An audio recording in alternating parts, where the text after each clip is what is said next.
Tune into the Streets Talk Show with your host, La-Rue Duncan Fowler. It's all about uplifting and encouraging you through real stories from real people. Every week, we chat with folks making a difference in their communities and for God's kingdom. Get ready to be inspired, learn something new, and discover the great plans God has for you. Join us for an amazing episode of the Streets Talk Show with your host, La-Rue Duncan Fowler.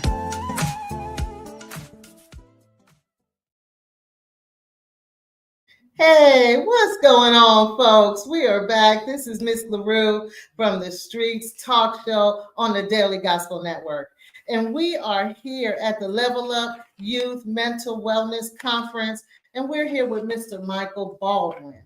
And I'm so happy to meet you, Brother Michael. Yes. Yeah, we want to hear a little bit about your, it's a nonprofit. Yes, I have a nonprofit and I have a consulting agency as well. All right, and it's consulting agency.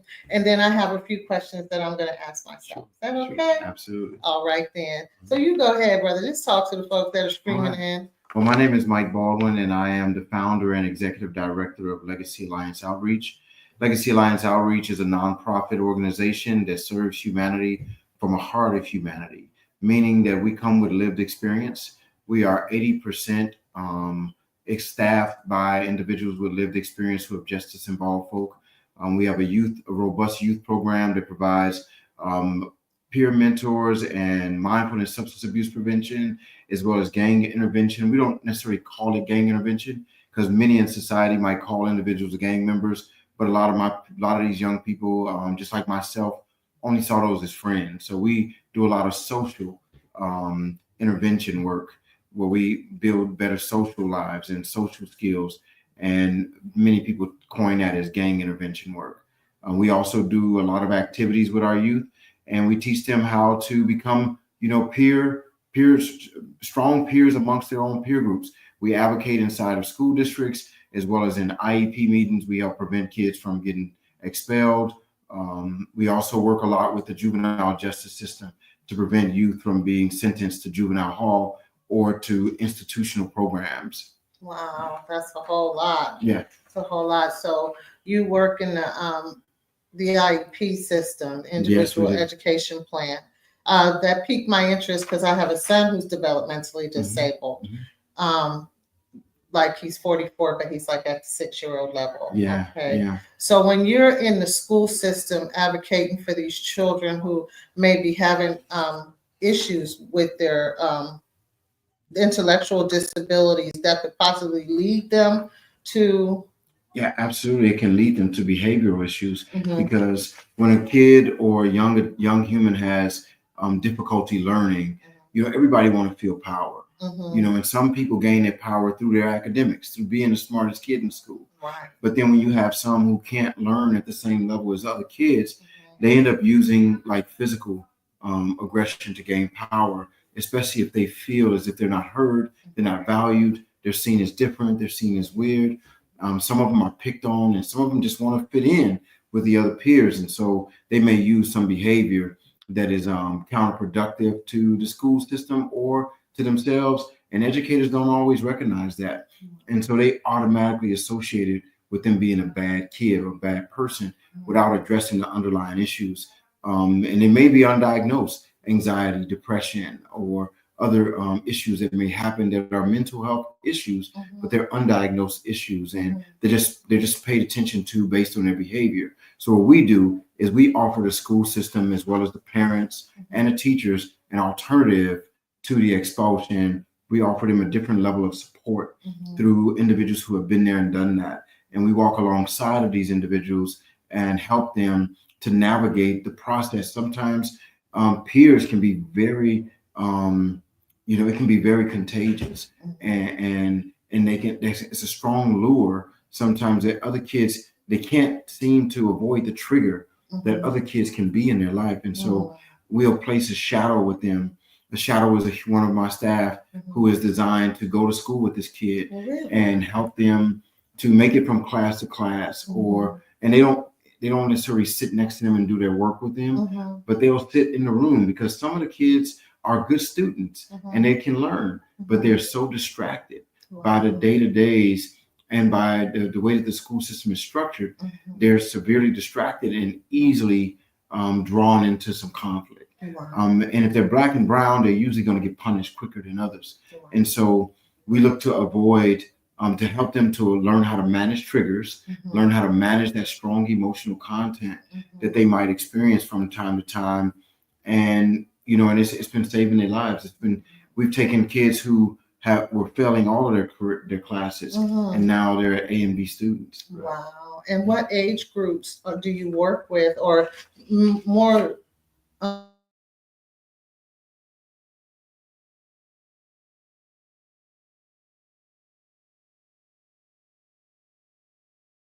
We believe that those are the sweet spots. Junior high and high school. See, junior high is really the sweet spot for working with youth, right?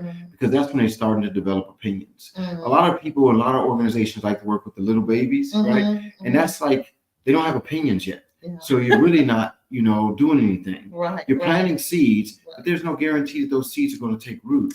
The only time you can really like plant good seed is when those kids have opinions and they have ideas that go against the grain or they go against some things. And we love those kids. We love, because many of us were those kids. And so we can relate to them and we plug in with them, and we love to work with high schoolers. Junior high and high school kids from, you know, 7th and 8th grade all the way to 12th grade are the ones that we like to work with. And then we also do a lot of work with 18 to 25-year-olds as well as adults, you know. So I do a lot of work with formerly incarcerated people. We do transitional housing for adults, and they kind of like go inside with one another, because some of those individuals that are adults that we serve, they end up becoming mentors for some of the kids, because many of the adults that I serve was those kids before, right? Understand. So we're going to take a quick commercial break, you guys, and then we'll be back because I still have a few more questions I want to pick your brain. Is that all right? No problem. All right. So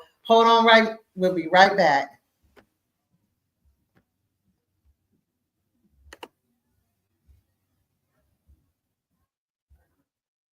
Check out Loretta La-Rue Duncan Fowler's book, For the Believers, a guidebook to manifesting abundance. Check out Loretta La-Rue Duncan Fowler's book, For the Believers, a guidebook to Check out Loretta La-Rue Duncan Fowler's book, For the Believers, a guidebook to manifesting abundance, increasing your financial net worth, restoring the paper cuts in. Check out Loretta La-Rue Duncan Fowler's book, For the Believers, a guidebook to manifesting abundance, increasing your financial net worth, restoring the paper cuts in your soul, and transforming your life. It's all about healing from past hurts with God's help and finding a meaningful life. This essential guide offers tips for a complete life change, covering everything from money to inner peace.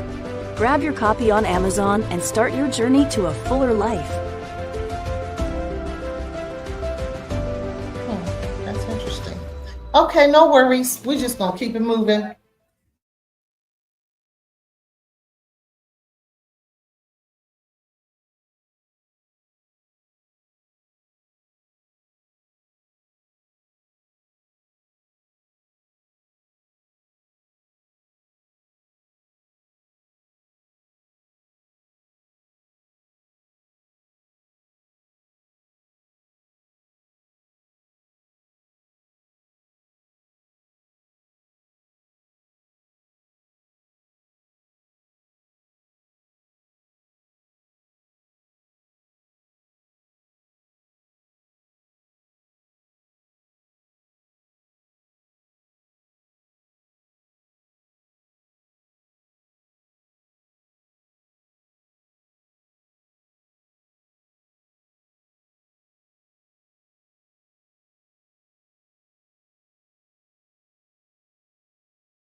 Check out Loretta La-Rue Duncan Fowler's book, For the Believers, a guidebook to manifesting abundance, increasing your financial net worth, restoring the paper. Okay. Oh, I must have played then. All right, so we're back. Thank you for coming back to the Streets Talk Show. Again, I apologize for the technical difficulties. Me and Brother Michael was just talking about how the devil always starts a mess and usually do it through the technology. Yes, he did. All right, so Brother Michael, just one or two questions. I know your schedule is very busy. What has been the most inspiring thing you've learned so far at this conference? So one of the things that inspired me was this young man, he's in the 8th grade. You know, before anybody could ask any questions, he raised his hand and he had a question. And he asked his question, but for me, what inspired me was I know the process that he had to go through individually to get to the point where he raised his hand. See, I know that he had some challenges in his thought. There was a part of him that said, don't say nothing. What you got to say ain't important. This is going to sound stupid. Everybody going to laugh at you. All of the battle that this young boy had to go through in order for him to raise his hand, before he said anything out of his mouth, I know what that's like. And that inspired me to see that he was amongst the crowd and he still raised his hand. And his question was really profound and his comment was really profound for somebody in the 8th grade. And I believe that really highlighting the fact that as adults and as educators and as teachers and as executive directors and as doctors, we sometimes forget that for this generation, our youth are our teachers. And surrendering our status, imagined status, so that we can allow our teachers to teach us how to help them. Because our youth are in danger because we think we have the answers. And when we allow them to teach us how to help them, to teach us their language, to teach us how to communicate with them, we can more effectively serve them so that they can sit on our shoulders and get to the next level. Yes. I was just thinking about when you all were on the panel and you were saying, someone was saying how when we were children, it was different in how we communicated with our parents. So most of the time you weren't allowed to communicate at all. Right. You know, you were to be seen and not heard, you know, and you better not talk back. That was a universal principle for our generation. For our generation, yes. And that's how it was. And then what piqued my interest was that I never really thought about that the language that they communicate in now is so very vast and different from what we were communicating. Absolutely. You know, it's just a whole nother language and a whole nother way to get at them. You can't parent your children the same way we were parented. Absolutely. You really have to go and learn the skills that it takes to parent these children. And so the organization that you have is a wonderful organization to help us to learn how to do that so we don't lose our children to the system. Right. You know? And I'm going to tell you, the system is waiting for us to lose our children. They're waiting. And in fact, we had a decline of crime in our communities, yet there was still some bills. So as a result of that decline and a result of a lot of us changing, I did 26 years in prison myself on a double life sentence. My God. And I began to change and I began to improve as a person. And it wasn't because somebody came and said, hey, you need to do this, this, this, and this. No, somebody came and they asked me who hurt me. And they asked me about my pain. They didn't ask me what I did. Once they asked me about my pain, I went and took accountability for my own behavior from my hands. But until somebody heard me, I wasn't able to have access to accountability. And once that happened, then I was able to transform and change, and hundreds, if not thousands of other men around me started changing too. And so as a result, we started making it home. And the prison system started being reduced. And that is a frightening thing for some people that feed their family from working in prisons or from being connected to prisons. And instead of them upgrading their hustle, they want to find a way to now capture our children too, and to criminalize some of their depression, trauma, sadness. Instead of helping to heal those things, they're gonna criminalize those things, and they're gonna turn misdemeanors into felonies so that they can incarcerate more young people or more men, which takes men and mothers out of the home. And I'm not one of those individuals that think that there's never going to be incarceration, because there's some people that I know in prison that I wouldn't let come home because they're not healed, right? Yet I know that that's not our first solution. That's not a solution for our youth. That's not a solution for some of the trials and the things that they might do, because they're responding from trauma as well. They're responding from trauma. And so I was inspired today. I mean, I'm always inspired when we have venues where we start to highlight mental health, right? Mental health. A lot of people didn't recognize skin cancer for a long time. That's right. They didn't recognize skin cancer. They didn't recognize the damage of the sun on the skin, right? Until people started dying, and they're wondering, like, why is this person dying? All these people dying from the same type of cancer. And then research started showing that, if you stay in the sun without sunscreen, this happened to you. Right. Well, our minds, when we're exposed to things without any sunscreen, without any prevention, without any techniques to help us, coat ourselves on our mind, then mental health is this end result. Absolutely. And so learning some ways to counteract, and I don't even like to call it mental health issues, right? Because it ends up creating a stigma based on the words that we choose to use. Because nobody want to have an issue, right? Nobody want to have an issue, nobody want to own an issue.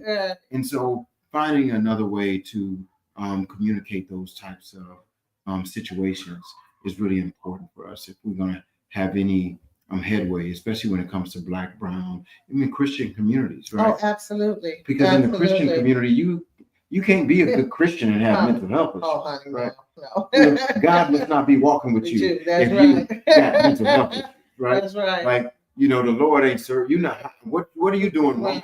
Right. What hidden sin do you have if you got mental health issues? Yes. So even the fact that I'm a Christian ends up working against the likelihood that I will pursue mental health support. And so venues like this are really important for us to have in the community and to spread. And your podcast is a really important thing for us to have in our world, because you get a chance to create a megaphone for an issue that individuals that are not present get a chance to experience a piece of it. Well, I appreciate that. And we're definitely going to have you back on the Streets Talk Show. And I just want to tell people that it's awesome what you just said, because it just brought to mind that you taking back what the devil stole from us. Absolutely. Yes. Yeah. So, right. He could stay mad. He could stay mad. And healing the paper cuts in our souls, which is what my book talks about, is healing the paper cuts in our soul, because there are paper cuts that even with all the things that we do, the counseling, the mental health, praying, and in our word and warring in the spirit, there's still some things that only God can heal. Absolutely. And you have to allow him to do that. Absolutely. So, brother, thank you so much. Thank you for being on the streets, and we're definitely gonna have you back. Absolutely. Thank you. God bless you. God bless you as well. God bless you. All right. All right.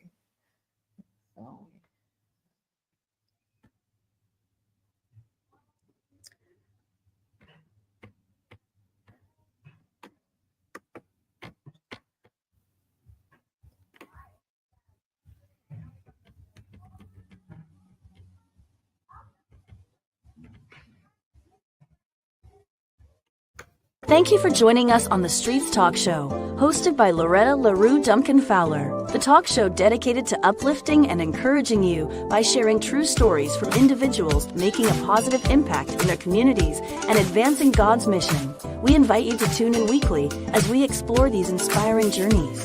Until our next episode, we wish you God's blessings. Remember, you're part of the Streets Talk Show family. Take care and see you soon from Loretta and the entire team.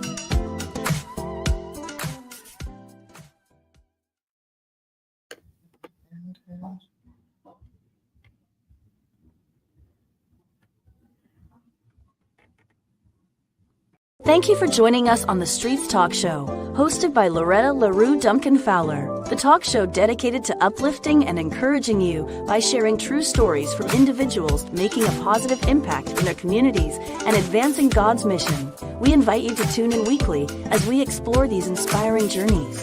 Until our next episode, we wish you God's blessings. Remember, you're part of the Streets Talk Show family. Take care and see you soon from Loretta and the entire team.